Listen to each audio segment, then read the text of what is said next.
Сәлем баршаңызға, есімім Алтынай.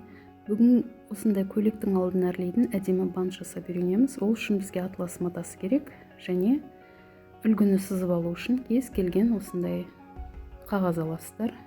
Мен газет алдым, және осы бұрыштарын қосып, центрін тауып аласыздар да. Центрінен екі жаққа теңдей 6-6 сантиметрден белгі қоясыздар. Общем 12 сантиметр болады. Және жоғарғы бұрышынан төмен қарай 13 сантиметрді белгілеп қоясыздар. Сол белгілеген нүктелерді қосып сызып шығу керек. Сонда біздің көбелек бантын жасауға арналған қағаз үлгіміз дайын болады. Жалпақтығы, ең жалпақ жері 25 сантиметрге тең болды менікі. Осылай сызып аламыз.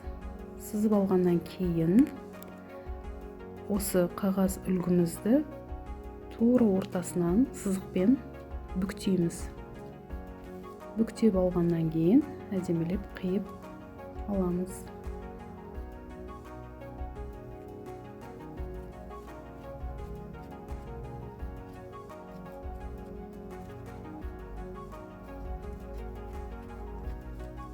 Осы дайын болған үлгіні матамызға әдемелеп орналастырып, шетін сызамыз. Енді матаға түсіріп алғаннан кейін соның орнымен белгінің үстімен жүріп қиып шығамыз.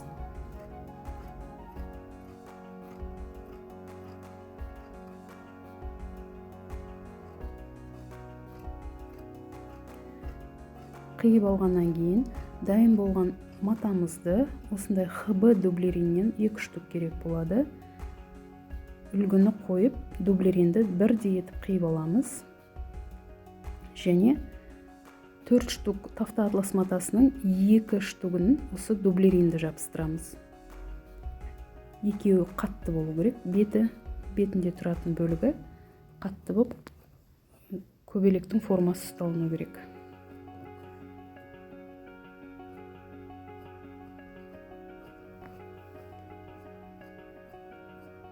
Дублеринді қиып алғаннан кейін үтікті қосып, үстін бастырып, жақсылап жабыстырып аламыз. Дублерин жақсы жабысу керек. Мұқият болыңыздар. Дублеринді жабыстырып алған соң, бір дублерины бар, және бір дублеринсіз 2 детальді бір-біріне бірдей етіп үстінен қосып тігіп шығамыз. Ол үшін булавкаға да бассаңыздар болады, жылжып кетпеу үшін. Және шетінен әдемі етіп тігіспен түзу тігіп шығамыз. Оң бетіне айналдыру үшін бізге 7-8 сантиметр бос ашық орын қалдырып кету керек. Тігілмейді. 7-8 сантиметр орын тігілмей қалуы керек.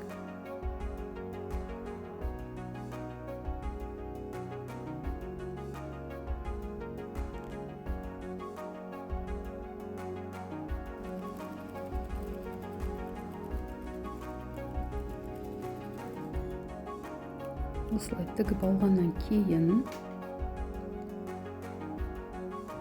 жаңағы қалдырған тесігімізден матамызды оң бетіне аударып айналдырып аламыз.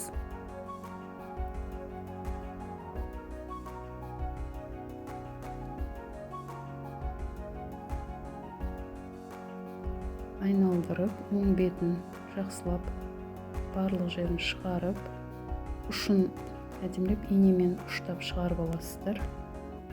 Сөйтіп, мына қалған тесіктің орнын әдемі етіп қолмен білдіртпей ғана тігіп жауып шығасыздар. Тесік көрінбей тұру керек.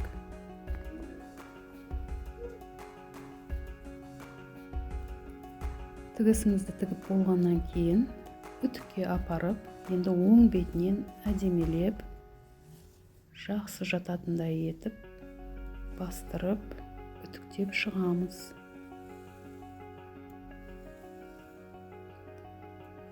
Бізде осындай 2 деталь дайын болды. Енді осы 2 детальді бір-біріне айқастырып, видеодағыдай орналастырып аламыз. Орналастырып алғаннан кейін біріктіріп, білдіртпей ғана іліп екеуін қосып қоямыз. Бір-біріне ұсталып тұруы керек. Екінші жағында дәл солай илейміз. Және де бізде қалған матадан осындай кішкене бант шығады.